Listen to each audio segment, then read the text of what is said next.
आपके एग्जाम में क्वेश्चन आता है, देख सकते हैं पेपर में यहाँ पे आया है संवाद लेखन, है ना। संवाद के रूप में आपको यहाँ पे लिखना होता है, आंसर में लिखना होता है। ये आपका 3 नंबर में शायद क्वेश्चन पूछा जाता है और इन नंबरों को कैसे आप सेव कर सकते हैं। देखिए यहाँ पे संवाद लेखन आप सबसे सरल भाषा में आपको समझाऊंगा कि किस तरीके से आप लिख सकते हैं, और इस वीडियो को देखने के बाद आपके ये नंबर जो है ना इसके बिल्कुल सेफ हो जाएंगे, आपके नंबर नहीं इसके कटेंगे संवाद लेखन के, है ना। देखिए क्वेश्चन इस तरीके से आता है कि आपके दादाजी और सब्जी विक्रेता, या फिर यहाँ पे ग्राहक भी हो सकता है ना, ग्राहक और सब्जी विक्रेता के बीच संवाद लेखन लिखिए, है ना, संवाद लिखिए इस तरीके से, है ना। इस तरीके से भी आता है कि पिता पुत्र में पढ़ाई को लेकर हुई बातचीत को जो है संवाद के रूप में लिखिए। तो ये क्वेश्चन हुआ है ना। इसी तरीके क्वेश्चन को आपको कैसे सॉल्व करना है कि आपको पूरे नंबर मिले। तो संवाद लेखन लिखते वक्त आपको किन बातों का विशेष रूप से ध्यान रखना है ताकि आपके नंबर ना कटें। देखिए छोटे शब्दों का यूज करना है और संक्षिप्तता का ध्यान रखना है उनकी बातचीत में, है ना।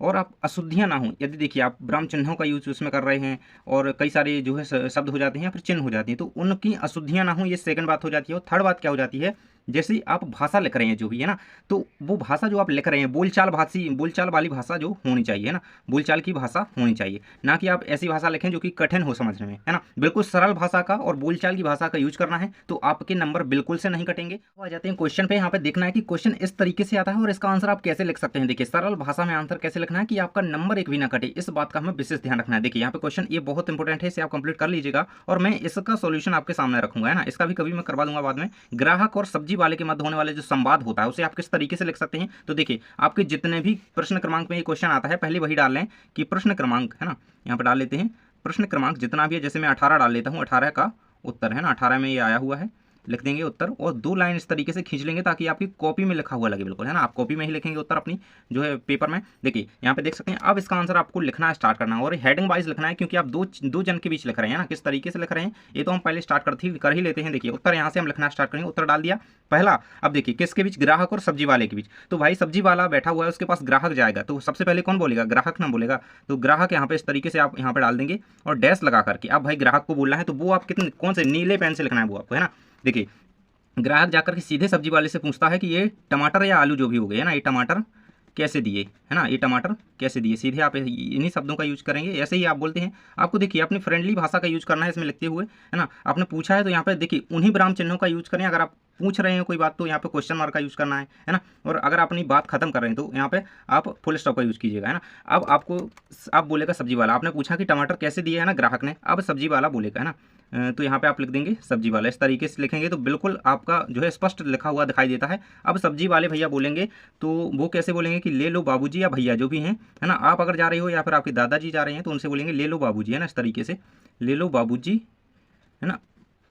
अच्छे टमाटर हैं, मतलब बहुत अच्छे टमाटर हैं, एकदम ताज़ा। वो इसी तरीके से ना अपना प्रचार करेंगे, वो बोलेंगे कि एकदम अच्छे टमाटर हैं ना, एकदम फ्रेश टमाटर हैं, एकदम ताज़े टमाटर हैं, इस तरीके से लिख दीजिए, एकदम ताज़े टमाटर हैं। इतना आप बात खत्म करते हो, यहाँ पे खत्म करेंगे। अब आप बोलेंगे, है ना, अब आप ग्राहक हैं, आप भाई आपने पूछा है कि टमाटर हैं, मतलब टमाटर कैसे हैं, तो उन्होंने बोला एकदम ताज़े हैं। फिर आप बोलेंगे कि भाव तो बताइए, मतलब भाव तो पूछेंगे, कोई चीज़ ले रहे हैं तो आप बोलेंगे कि भाव तो बताइए, या फिर इस तरीके से भी लिख सकते हैं। यहाँ पे मैं इसी पेन का यूज़ करूँ कि भाव तो बताइए, है ना, भाव तो बताइए, ये लिखेंगे। या फिर इस तरीके से भी कह सकते हैं कि किस भाव में दिए हैं, है ना, भाव तो बताइए, आपने पूछा। फिर इसके बाद, है ना, इसके बाद सब्जी वाला बोलेगा, तो सब्जी वाले के लिए आप क्या लिखेंगे, सब्जी वाला लिखेंगे, फिर डैश लगा करके इन्होंने जो भी बात वो कहेंगे वही लिखेंगे, है ना। वैसे तो 20 रुपये के किलो दिए हैं, है ना, वैसे तो 20 रुपये, इस तरीके से आप लिख देंगे 20 रुपये के दिए, वैसे तो 20 रुपये के दिए, लेकिन आपको, है ना, लेकिन आपको, इसी तरीके से बोलते हैं ना सब्जी वाले, या फिर कोई दुकान वाले आप जाते हैं उसके पास जान पहचान होती है थोड़ी, तो लेकिन आपको जो है 15 रुपये के लग जाएंगे, है ना, लगा देंगे या लगा देंगे, इस तरीके से जो भी, है ना, इस तरीके से लिख देंगे। फिर इसके बाद आप उनसे बोलेंगे, है ना, आप यानी कि ग्राहक, तो ग्राहक उनसे क्या कहेंगे इसके बाद, तो ग्राहक कहेंगे अच्छा ठीक है 1 किलो दे दो, मतलब ये अच्छा ठीक है, मुझे जितने भी आप लेना चाहते हैं उतने आप कह सकते हैं कि अच्छा ठीक है, मतलब आप उनकी बात से संतुष्ट हैं। अब आप आगे बढ़ते हैं तो अच्छा ठीक है ना। कितने चाहिए आपको वो भी आप कह सकते हैं, 2 किलो, 1 किलो, 4 किलो, है ना, तो कहेंगे आप 1 किलो कर दो या फिर 1 किलो दे दो, है ना, इस तरीके से आप लिख देंगे 1 किलो दे दो, है ना। और अगर आपको और भी कुछ चाहिए तो आप लिखेंगे कि और 1 किलो साथ में, और 1 किलो आलू भी कर दो, या फिर जो भी मटर वगैरह आप जो भी लेना चाहते हैं आलू भी दे दो, है ना। इस तरीके से आप इसको लिखते हुए पूरा वाक्य यहाँ पे कंप्लीट कर देंगे। अब बढ़ते हैं सब्जी वाले की ओर। सब्जी वाला यहाँ पे कहता है, सब्जी वाला फिर से देखिए, अपन कोई सामान लेते हैं, एक सामान लेंगे तो दुकान वाला जरूर से बोलेगा कि ये भी ले लीजिए, है ना। वो बोलेगा साथ में कि मटर भी ले लीजिए, है ना, बैगन भी ले लीजिए। तो यहाँ पे वो दुकान वाला सब्जी वाला बोलता है कि मटर भी ले लीजिए, है ना, मटर भी ले लीजिए। मतलब एक आपको कॉमन बात लिखनी है दो लोगों के बीच की, तो इस तरीके की ही होती है, आप उसे लिख सकते हैं आसान भाषा में, है ना। मटर भी ले लीजिए, सब्जी वाला कहता है, आप, है ना, मटर भी ले लीजिए इस तरीके से। और कहेगा कि बहुत सस्ती है ना, कम दाम कहते हुए ही ना कहेगा, इस तरीके से बहुत सस्ती है लिखते हुए यहाँ पे बात खत्म हो जाएगी, है ना। इसके बाद आप बोलेंगे यानी कि ग्राहक। तो ग्राहक क्या आप इस पर बोलता है भाई, तो ग्राहक पूछेगा, उसने कहा ना बहुत सस्ती है, तो ग्राहक पूछेगा कैसे, कैसे दी है या कैसी दी है ना, कैसी दी है। तो अपन ने पूछी उनसे, तो यहाँ पे क्या करेंगे हम, प्रश्नवाचक चिन्ह का यूज़ करेंगे।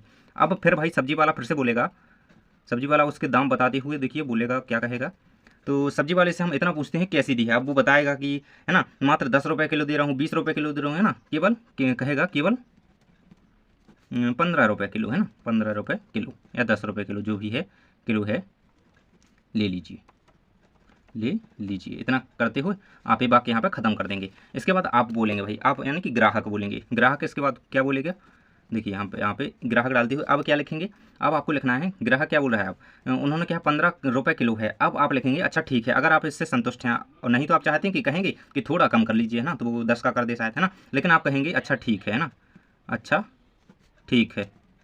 इतना लिखते हुए आप यहाँ पे बात ख़त्म कर देंगे, है ना, और कहेंगे और जो भी आपको चाहिए तो अच्छा ठीक है, आधा किलो जो भी आपने कही कि आपको जितनी भी चाहिए उतनी कह देंगे, आधा किलो जो है मटर भी दे दूँ। इतनी बात करते हुए यहाँ पे ख़त्म कर देंगे। अब जो है सब्जी वाला बोलेगा, है ना, अब सब्जी वाला बोलेगा, यहाँ पे देखिए सब्जी वाला लिखते हुए जो यहाँ पे बात जिसकी की जा रही है वही उसकी हेडिंग डाली है, उसी के सामने लिखना है, इसी तरीके से लिखिएगा, है ना।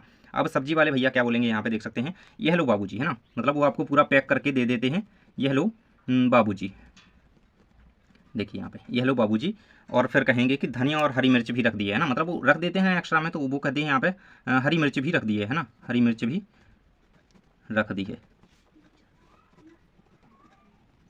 इस तरीके से आप लिख देंगे, और जो भी उन्होंने एक्स्ट्रा बोला हो वो भी आप लिख सकते हैं, अपने अकॉर्डिंग लिखना है ना। और फिर इसके बाद आप ग्राहक यानी कि आप बोलेंगे, ग्राहक बोले कितने पैसे हुए, मतलब उन्होंने पूरा सामान आपको दे दिया, हाथ में दे दिया, अब आप पूछेंगे नहीं पैसे देना है, आप तो पूछेंगे कि कितने पैसे जो है हुए, कितने पैसे हुए। तो अब आप बोलेंगे उनसे जितने भी पैसे हुए हैं तो वो आपको बता देंगे, है ना। सब्जी वाला आप बोलेगा यहाँ पे जितने भी उसके पैसे हो गए। देखिए आपने 1 किलो कितने, 1 किलो टमाटर ले लिए 15 रुपये के, और 1 किलो यहाँ पे केवल 15 रुपये किलो है ना मटर, 15 की, ये 15 रुपये की मटर भी हो गई तो 30 हो गए यहाँ पे, है ना। तो 30 रुपये की आपने सौदा यहाँ पे ले ली है, ये सामान जो सब्जी, है ना। तो यहाँ पे क्या सब्जी वाला आपसे बोलेगा कि भैया या बाबूजी, है ना, जो भी आपसे, तो बाबूजी आपके 30 रुपये जो है हो गए, है ना, 30 रुपये हो गए, है ना। तो इस तरीके से और आपने आलू भी लिए हैं, टमाटर भी लिए हैं, 30 यानी कि 45 रुपये आपके कुल हो जाते हैं ना। आलू भी लिए हैं और उन्होंने धनिया रख दी कुछ, तो आप एक्स्ट्रा देना चाहते हैं तो दे सकते हैं अपने अकॉर्डिंग।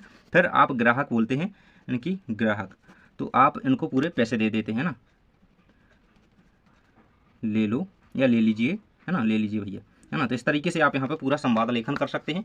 इस तरीके से यहाँ पे कंप्लीट हो गया, आपने पैसे दे दिए और अपनी सब्जी ले ली, ये रहेगा आप दोनों के बीच का संवाद इस तरीके से, है ना। इसी तरीके से आपको कंप्लीट कर लेना है परीक्षा की तैयारी के संबंध में दो मित्रों के बीच संवाद, है ना। तो ये किस तरीके से करना है, अगर आप वीडियो चाहते हैं तो कमेंट बॉक्स में लिखिए, मैं वीडियो ला दूंगा, और इसे कंप्लीट कर लेना, बिल्कुल आपका टॉपिक है, ये आपके 3 मार्क्स जो है एग्जाम में कंप्लीट करवा देता है। और इसी तरीके के वीडियोज़ के लिए चैनल को सब्सक्राइब करें, और पिछला वीडियो डला हुआ है उसे जाकर के देखिए, चैनल को विजिट कीजिए, इंस्टाग्राम पर और टेलीग्राम पर जरूर से फॉलो करें। थैंक्स फॉर वॉचिंग, मिलते हैं नेक्स्ट वीडियो में।